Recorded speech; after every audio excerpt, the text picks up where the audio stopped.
Hi, family. Alex, addict and alcoholic. I am so excited to hear our speaker tonight. So he actually wrote me earlier in the week and was like, "Oh, I'm speaking at Sobertibe on Saturday." I don't think he knew it was my birthday. Obviously, the universe wants him to share a great message with us tonight.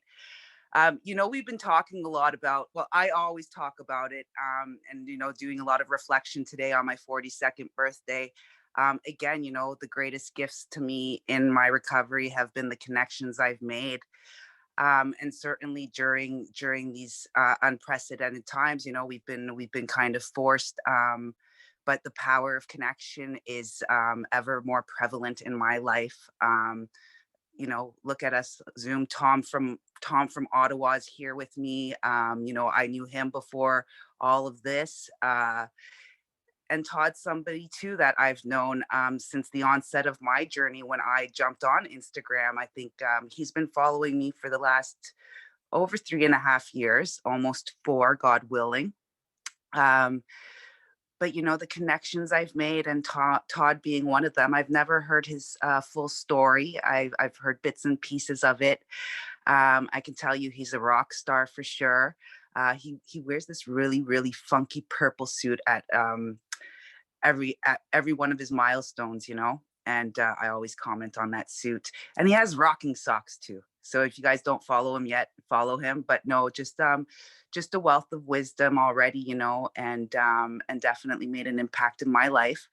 Uh, and that's just through Instagram, and the power of connection. And without the power of we, there would absolutely be no me. So without further ado, and I don't know why he ever drops the his handle used to be I am super moon, and he's still super, but he dropped the super from the moon. But anyways, to share his experience, strength, and hope with us tonight, I will pass it over to Todd. It's all yours, buddy. Thank you, Alex. Thanks, everybody. I'm Todd, and I'm alcoholic. Man, I was just getting emotional, just being here. The meetings, every meeting is just so good for me. I get something out of all of them, and I know how important they were to me 13 years ago this time. Like, I was a mess, and sometimes the only hour of sanity I had for the day was that meeting that I was at, typically at noon. And it's so cool for me to find this group and through Instagram. And social media can be heavy, man. Like, there's some shit out there, and bad stuff and lies, and my God, the stuff that's out there. It's like the National Enquirer gone crazy. And I'm real selective about who I follow and who I don't follow on Instagram. I've been booted off of Twitter forever, so I'm not on Twitter. That's another story. I really don't think I did anything that bad, but that's another story. And then Facebook, I have a lot of my older friends and family members on that, and I try to steer clear of that. The last couple of months, it drives me insane. It's heavy, man. It's heavy. And I don't need that kind of energy in my life. Are you guys all able to hear me okay? I want to make sure first. Okay. So I've got 13 years sober. I got sober on October the 8th of 2007. Yeah. Um, I drank a lot, man. I drank a lot. And I hear people apologizing for having drugs in their story. There's some drugs. And I also heard one guy say he's not going to apologize for that because he was a alcoholic and never had a drug dealer turn him down buying drugs, and vice versa. He never had a salesperson turn down selling beer because he did drugs. So it's all part of the addiction. It could have been anything for me, really, but those were the things that I did. Um, I was born in Los Angeles. My mom was married to a guy who was in the Navy, and shortly after I was born, she left that guy. I had an older brother, a couple years older than me, but she left that guy and moved back to Ohio, where I grew up. And I never knew the full story. I'm finding more and more out in my sobriety about it. But and then she quickly remarried another guy and had two more kids within a 2 years apart. So there's four of us. But when I sort of came to out of my, womb to kindergarten blackout. That I don't know if anybody remembers what life was like before kindergarten, but I just remember being afraid and fearful and anxious and just very cautious. Like I don't remember like, yeah, there was my dad. And because this guy she married was an abusive alcoholic. And he's the only dad I ever knew. He was in my life from the time like I said, came to. So I just considered him my father. But really early on, I just remember, they used to, I guess, back in the day, it was like, it's okay to spank your kid, but I don't play that shit. Like I never hit my kids, and I certainly didn't hit them the way he hit me. And the planned beatings, with the belt and make sure you go to the restroom first before, because if you piss your pants, which I always did, you're going to get it worse. And I mean, that's just insane. So I remember that stuff happening like kindergartenish. And so I'm kind of hosed from the get-go, right? And looking back on it.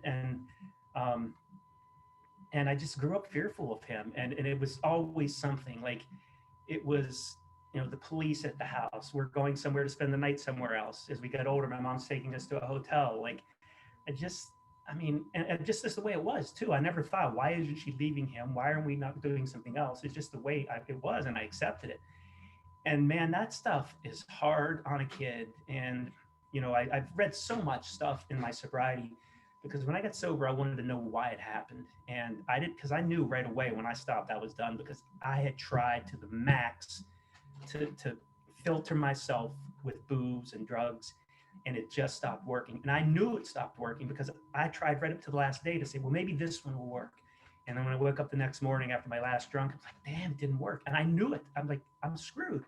I'm just screwed. So I had to find some way else to filter my emotions. And so when I got sober, I wanted to know the why. And I've read a lot of things, especially in the last 5 or 6 years of sobriety. But anyway, so that childhood trauma sat inside of me forever. And that's a big part of my story.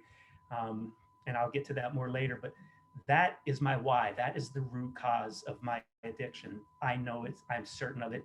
I don't believe I was genetically predisposed. And I don't want to offend anybody with this. I don't think anybody's genetically built to be an alcoholic. I think we are generationally built to be an alcoholic or an addict. And it may be things you're not even aware of. I mean, I've heard people say, well, I grew up in a great family, and I'm not so sure that there isn't something that haunts everybody, at least all of us in these rooms, that goes beyond what you consider normal, whether it was, your parents were evangelists, or whether there was this control issue, or, you have to abide by your parents at all costs, your parents have you under the thumb, even if they seem like good parents. I just think there's something inside of all of us that didn't quite sit well. And for me, it was that growing up, and, between the ages of 0 and 5, if you're not having positive parent experiences, loving kindness, mirroring, am I safe? Am I good? Am I okay? You're going to need some therapy, and you're set off on the wrong path. And I was, and that was my whole life until my mom finally left this guy when I was about 12, I think. But the turmoil, like Christmas Eve, the cops are there, and it was never just a little incident. It went from 0 to 5 million right now. And I remember laying in my bed as a kid and hearing this middle of the night stuff and clogging my ears with my hands and gritting my teeth so I wouldn't have to hear anything. And I would let loose a little bit, and I'd still hear it, and I'd go back to doing it. And that could go on for hours, just trying to escape that. And that's just bad stuff. And I feel sorry for that little boy. And I've done a lot of inner child work. That's just bad stuff. And it sat in there. And like my mother didn't do anything about it. I know that I was depressed as a kid, probably around age 10, because when I got depressed, when I got sober, after I drank myself to the alcoholic depression that we all can get into, I recalled that feeling. I'm like, shit, that's just like when I was 10. And I told my mom that I thought the world was going to end. And she said, well, go to your grandmother's and see what she thinks. I'm like, oh, that's nice. So untreated. And I don't know how long it lasted. I don't recall, but I just remember that same feeling. So, it just was a mess. I was an emotional mess. And all that stuff just went inside. And we kept running. When I was 12, she left him.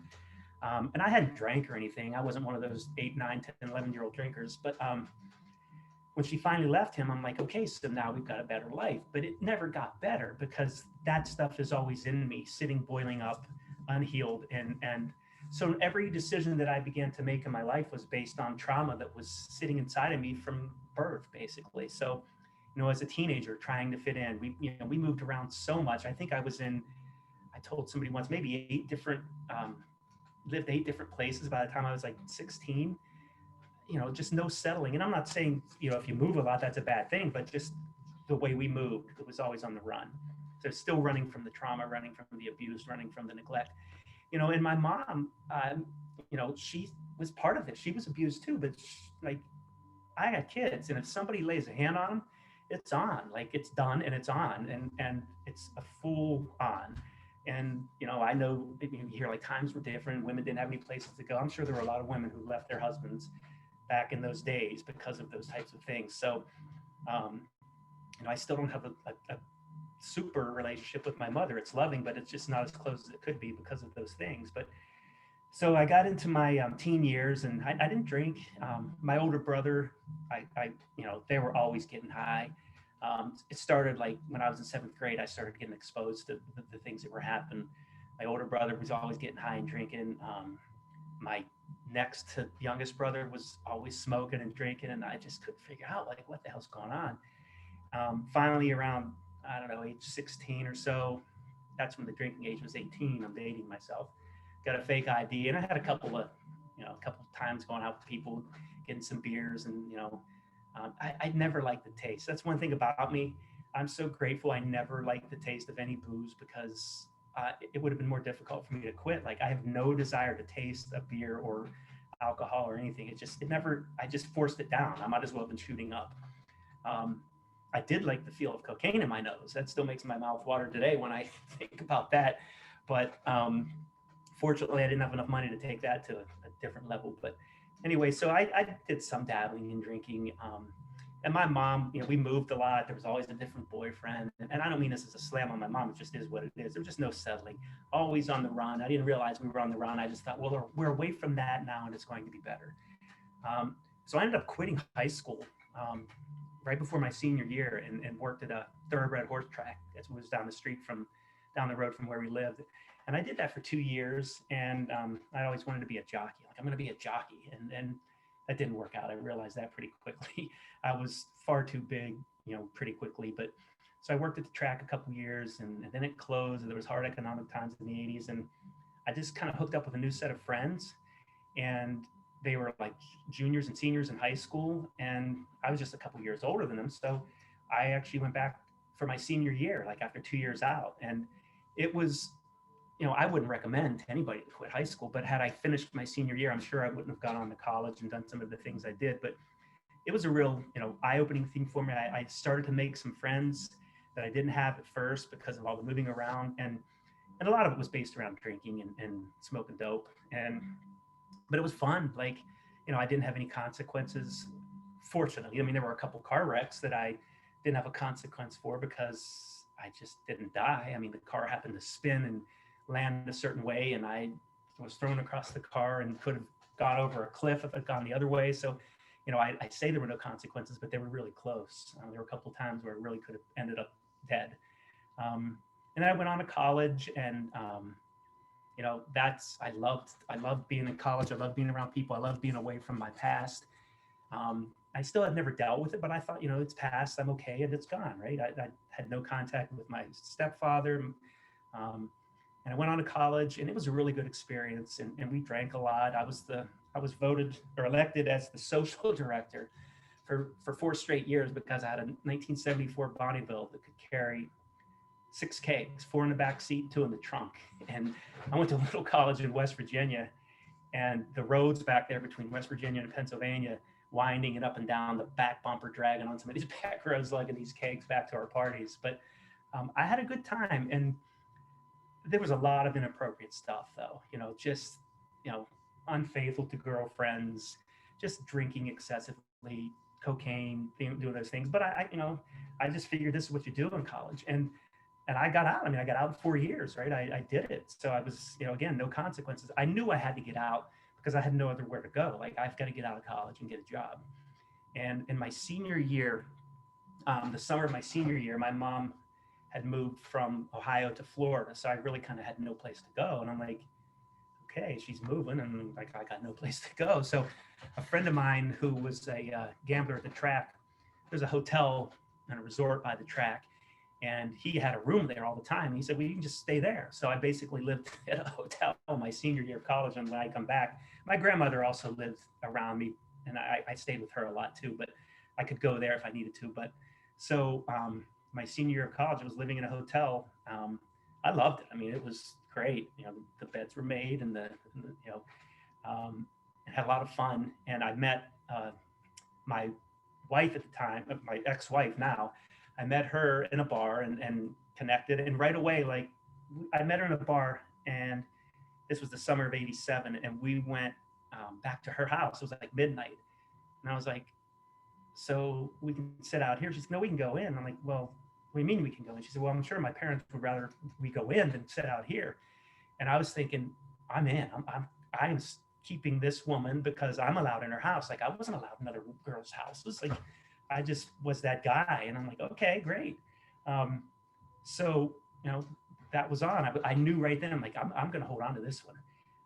Homecoming queen, the family, you know, great family and house, and celebrated Christmases, and there were no police at their door every night. And it just was like, yeah, this is perfect. I finally found it. And I'd always wanted, you know, someone like that, a steady girlfriend. But the irony of it is, like, we had that date that night. We met in a bar, and then we were going to go out, I think, a week and a half later for our first date. And I called her that the day of that date and said, all right, I'll be over at 7. And she's like, well, I don't know if I want to go. I'm kind of tired.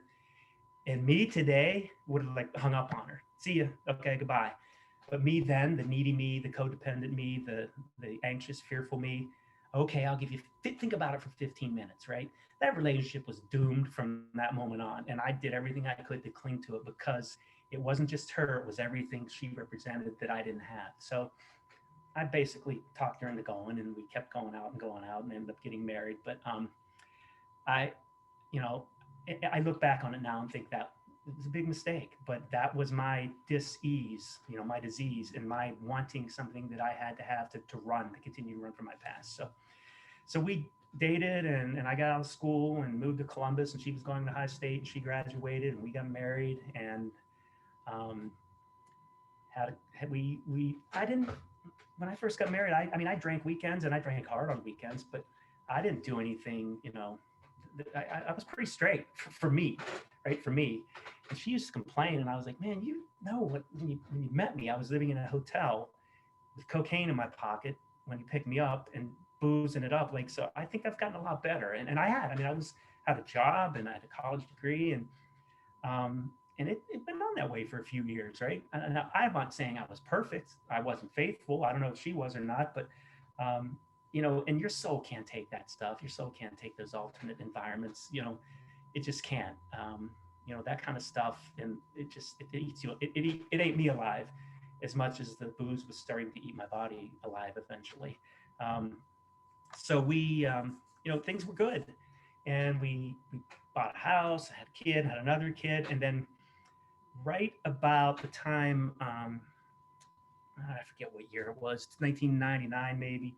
I mean, I had been drinking on weekends only, and it's occasional Thursday or whatever. But a friend of mine had started his own business in the construction industry, and it really blew up good for him. And he wanted me to come and work with him.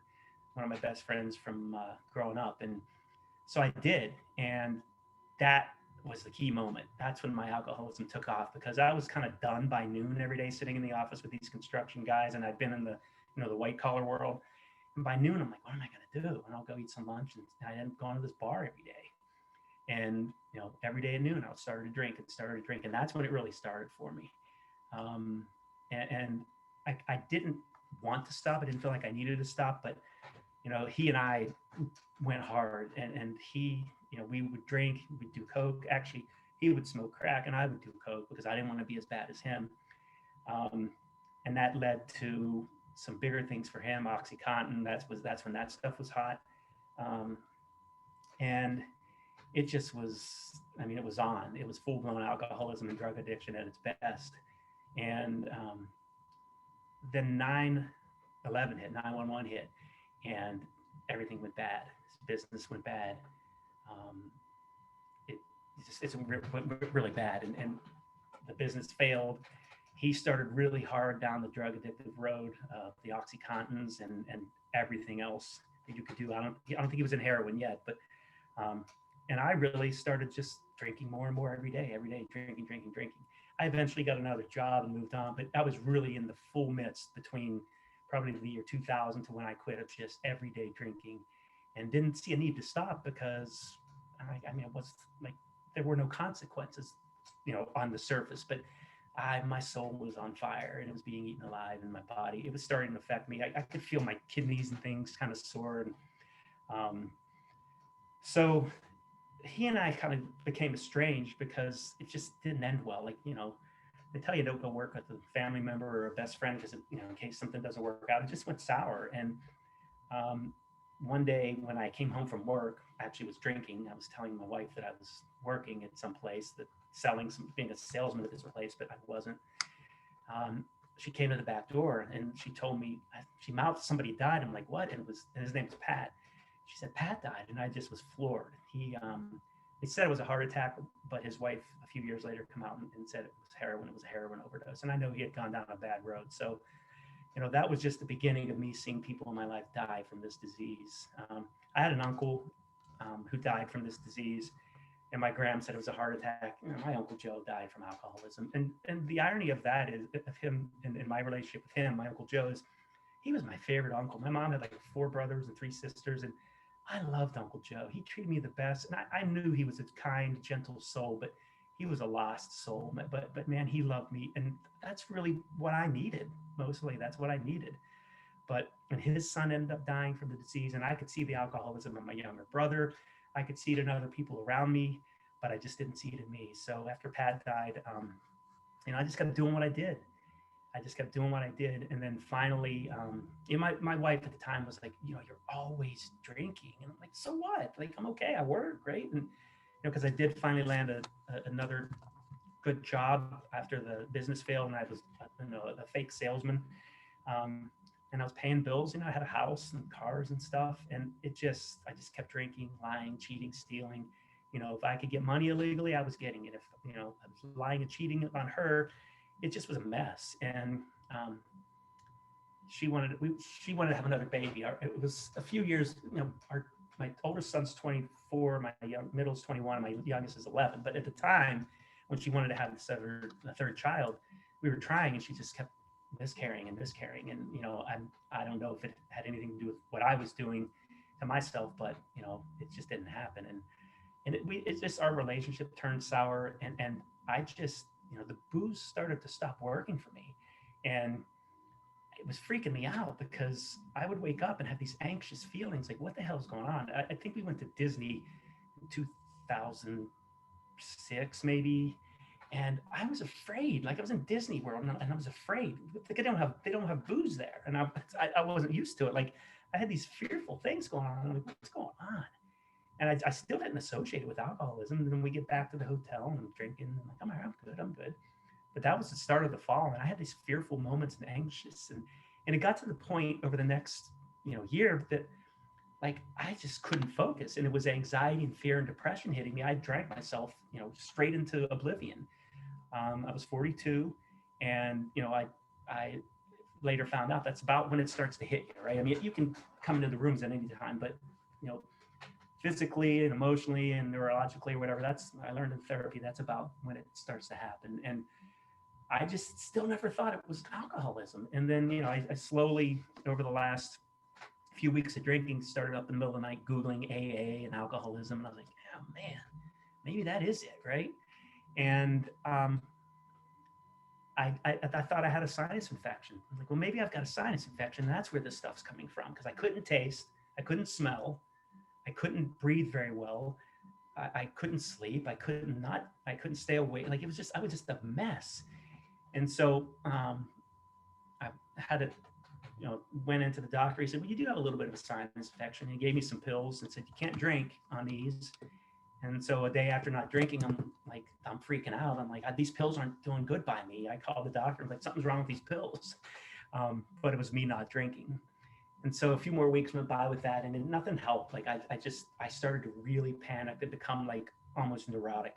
thought I had a brain tumor. I really did. And I called my doctor and told him, and he was like, "You don't have a brain tumor," but like I said, "Well, I want to get, an MRI or whatever to make sure." And he's like, "Well, okay." So I went through that whole process. Like I really thought I had a brain tumor. And honestly, I think I wanted to have one so I would have an excuse to what was going on with me. Like, okay, that's what. Because I think I'd have rather been dead than not know what was going on with me. So my wife took me to this place and I went through the tube and he did it and I got out and I said, okay.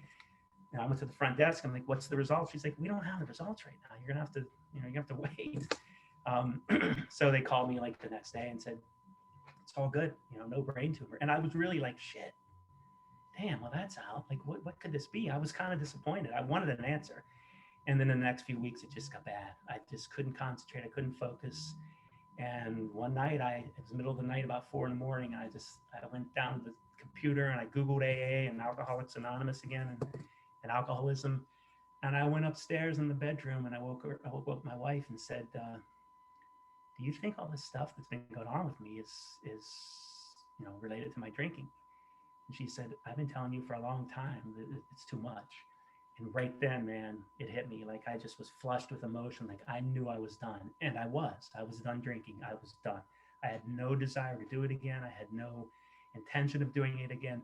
I just wanted to get well and I wanted to be not afraid. So the next day I'm at work and I Googled Alcoholics Anonymous and man, you people are everywhere. Ended up in a chat room and then started talking to people and they're like, you need to get to a meeting. And I'm thinking, what kind of secret society is this bullshit? And they pointed me to a meeting down the street. And I'm like, how do they know this? How do they even know where I am? But I was willing, man. I wanted that help.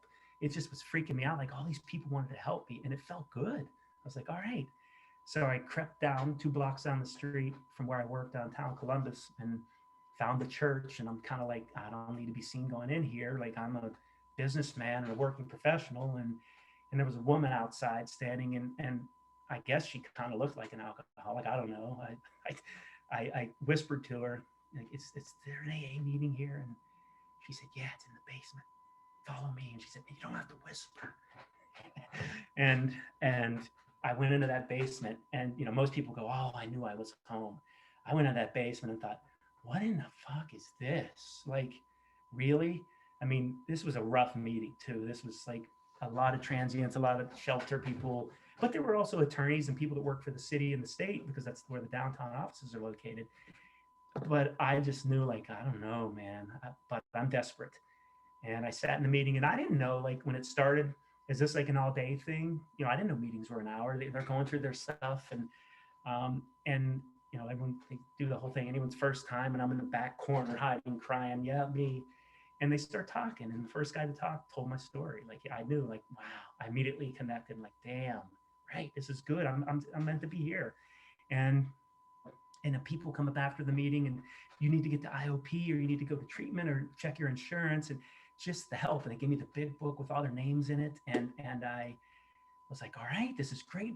This is going to work. I'll be okay. And I walked down the street, walked out of the meeting and went down the street to my office. And I had the book all like up under my arm, not wanting anyone on the street to see me holding this book because I don't want to be known as an alcoholic. And not that people are walking around looking for people holding books, but I didn't want anybody to see it. But I remember stopping about, just across the street from my office under this big tree by the Ohio State House. And I called my wife and said, you're never going to believe what I did. And she's like, what? I said, I just went to an AA meeting. And she said, well, why'd you do that? And my heart sunk. Like, I was like, you gotta be fucking kidding me here. Like, I've been drinking for 20 years and well, don't you think we should have discussed this? And I was like, but I was so codependent, like, yes, I'm sorry. I'm apologizing, like, whatever. So fast forward a little bit, a couple weeks into the program, I started going to meetings and it was helpful. I was a mess, man. I was a mess.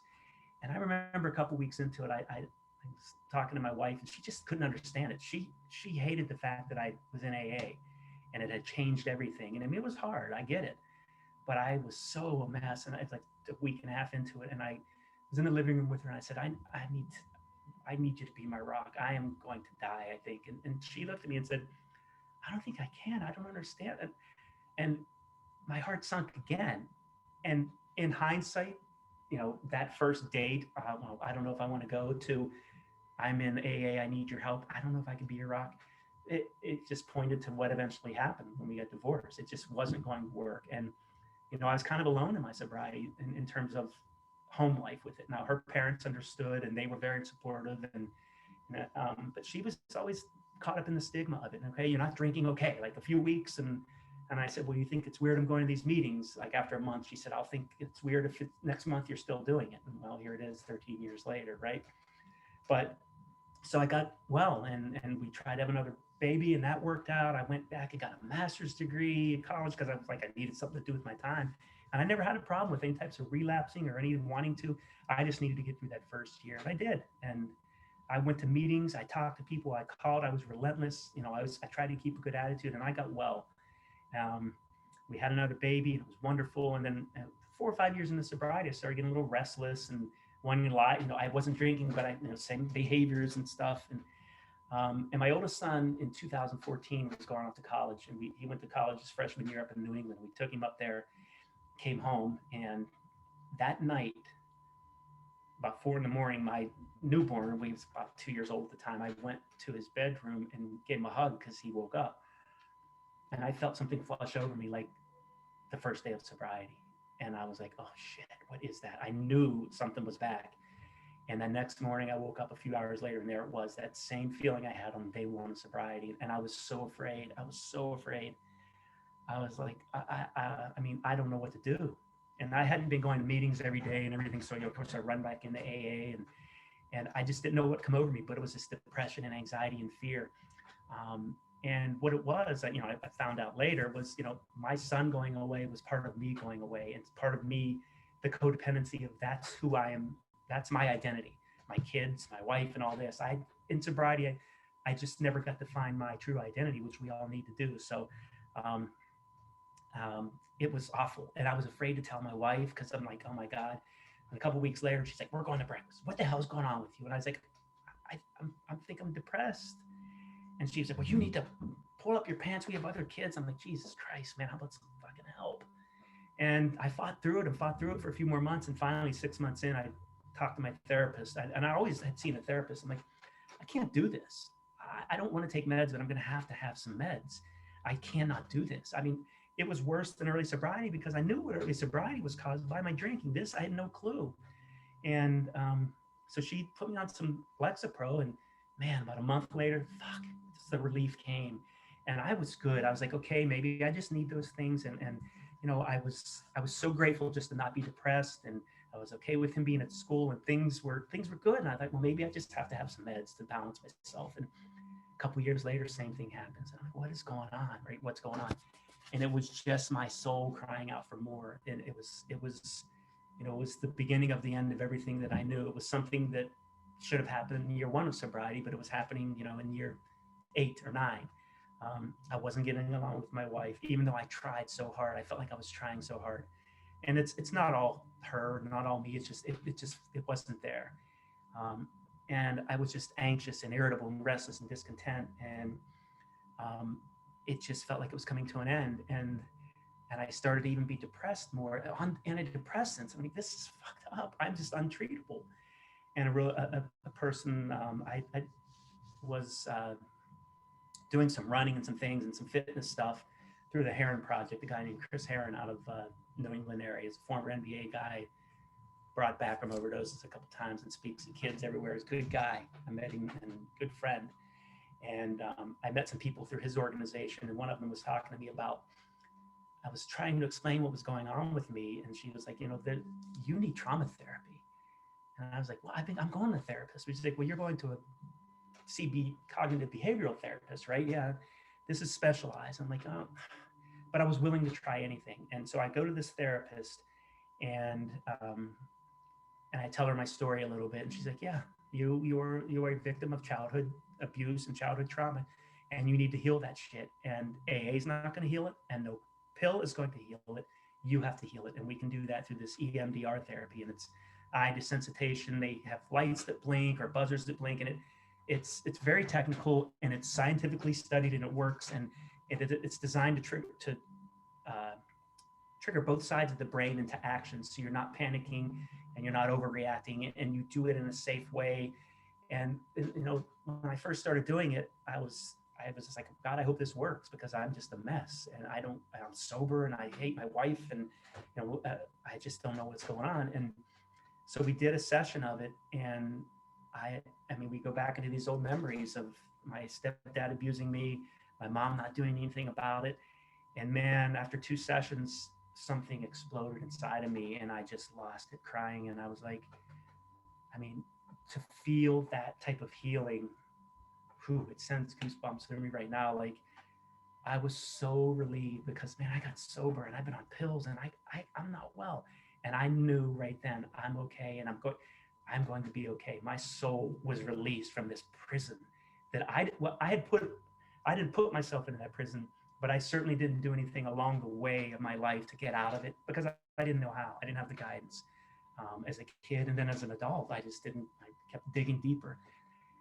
But that therapy was so good for me. We continued to do it for months, and it helped me heal my childhood trauma so much. You go in and revisit it, and you talk through it, and you help that inner child, and just that awareness and education of what had actually happened to me, and actually dealing with it as an adult in a safe place with a safe therapist, was so exhilarating. And everything that should have happened for me as a kid in terms of healing from that stuff, maybe my mom couldn't have prevented what happened, but there's a way to get your kid well. There's a way to to work through those things, and it just didn't happen.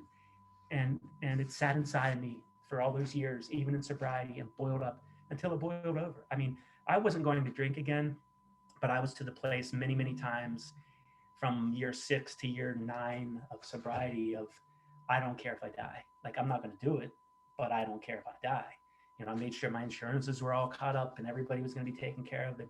I literally didn't care, because waking up those days just sucked. And people who suffer from chronic depression and don't get help for it, God, my heart goes out to them, because it's such a horrible place to be. And even though I never wanted to take my life, I'm sure that that's what they felt like, and then worse. And I can't even imagine that feeling. So anyway, I got that therapy, and the marriage started to go downhill, and it ended up summer of 2017, the shit kind of hit the fan. And we had been married 25 years, and it was really hard, and it didn't go down the way I wanted it to go down. It happened in a bad way, and it ended. And man, it was hard. I really didn't know if I would make it through it. Not because I wanted the marriage, but just it just was hard. And I moved out of the house and went and stayed with my mother, who lives here in Columbus. She had moved back up from Florida, 5 or 6 years ago, and stayed with her for 6 months. And whew, that was trying. I love my mom, but as my therapist said, you got to love her from afar, because I could still see, having been through what I'd been through with my healing and my process and my therapies, she was a mess. And her anxiety and all that stuff that she never processed is still there. And my 3 brothers, I see it in all of them. One of them is still a very active alcoholic, and 2 of them are running away from things in different ways. One of them with money, one of them just with whatever. But I see it, and I hope, I hope that they can see in me the healing that can happen, but I just don't know. But anyway, so I stayed with my mom for 6 months, got my own place eventually, and I've been in my place for a couple of years now. I worked out with my ex. I'm like, I'm not in this to get something or have more than you or whatever. I want you to stay in the house. I'll pay for it. She's a school teacher, so she doesn't make a whole lot. So a lot of my money that I make goes to her, but I'm okay with that. I didn't get divorced so I could have more than her. If she has more than me, maybe that's not enough self-care, but that's okay. I don't want my kids to see me disrespecting her. I mean, they know the stories of why it happened and how it happened, and they're not all good stories, but at least they know, and they see me having regard for her, and making sure she has money. We sold our house, and she is renting another smaller house now.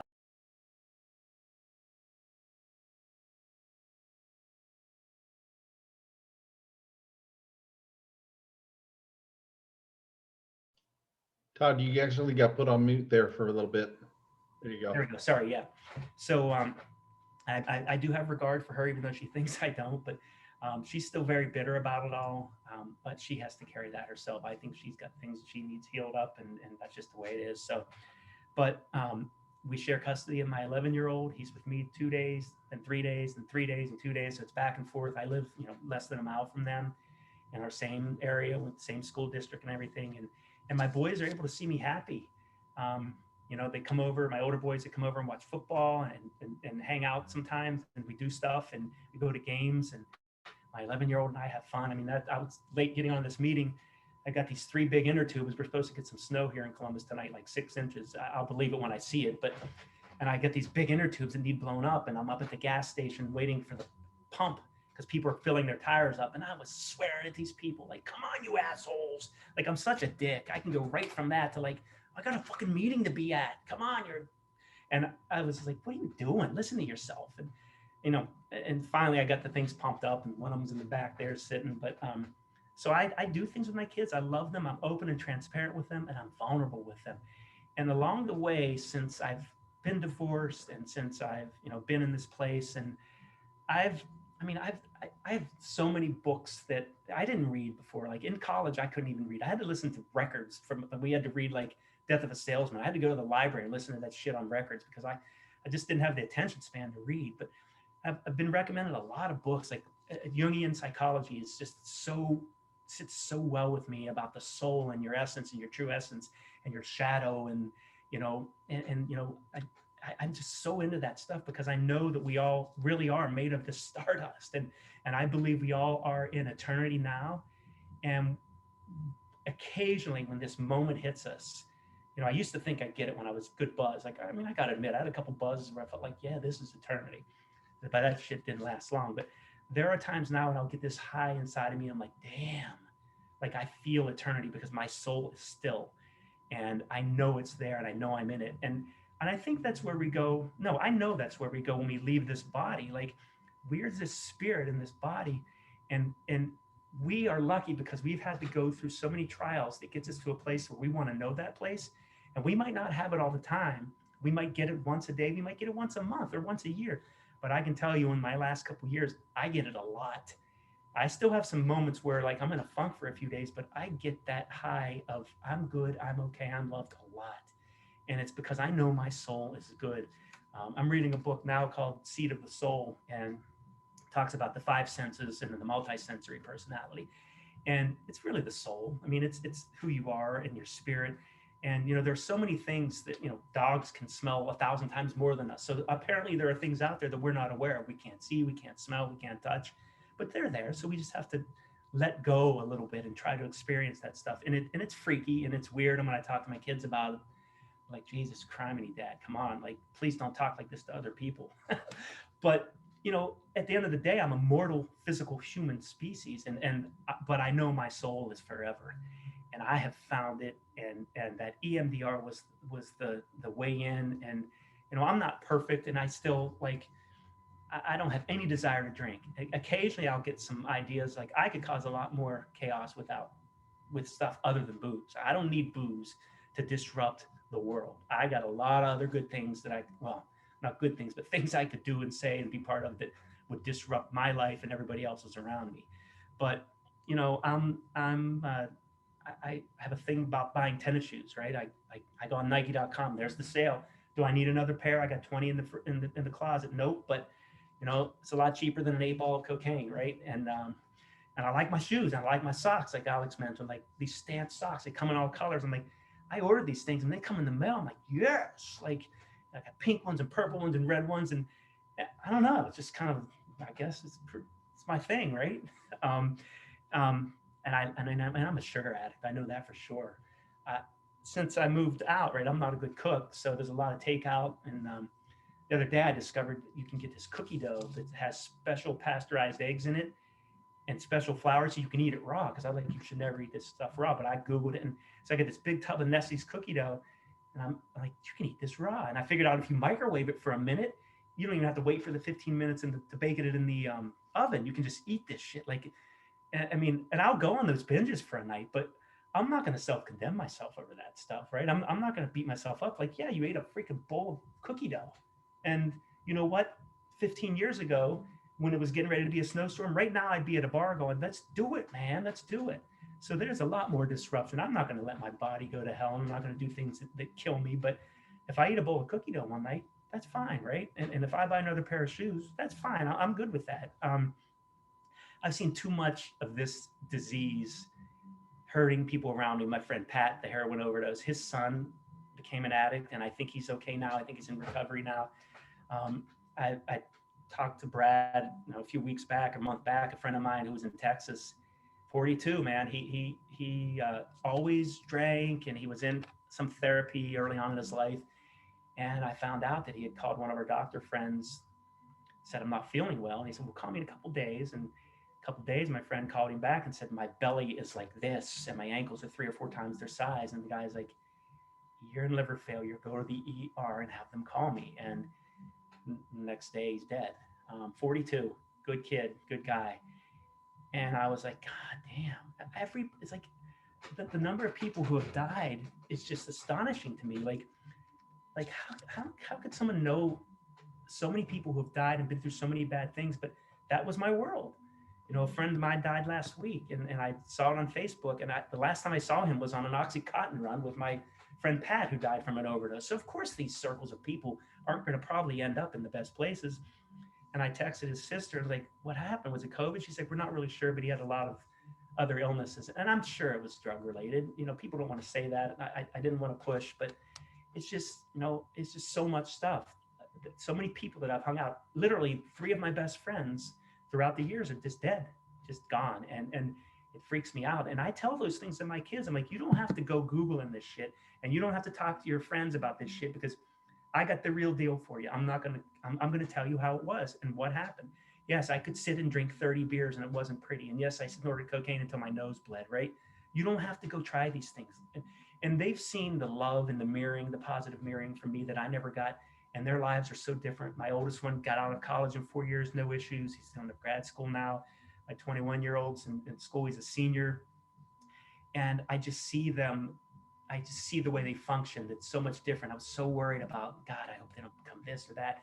And they have a couple beers and they're good. And they may have some benders where they have a party with their friends for the night, but they're not doing what I did. They come and watch games here and they don't have a beer. That would have been me. I was drinking regardless, right? So it's encouraging for me to see that. I love it.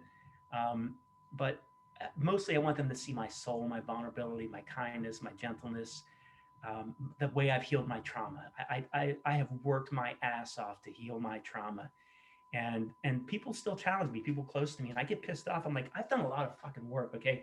Back off of me for about 6 days and let me let me gloat a little bit about how well I've gotten. But I can judge people real easy too. And that's again, me looking, I can't ever stop asking, seeking, knocking, and looking to become better, because this journey's never going to end.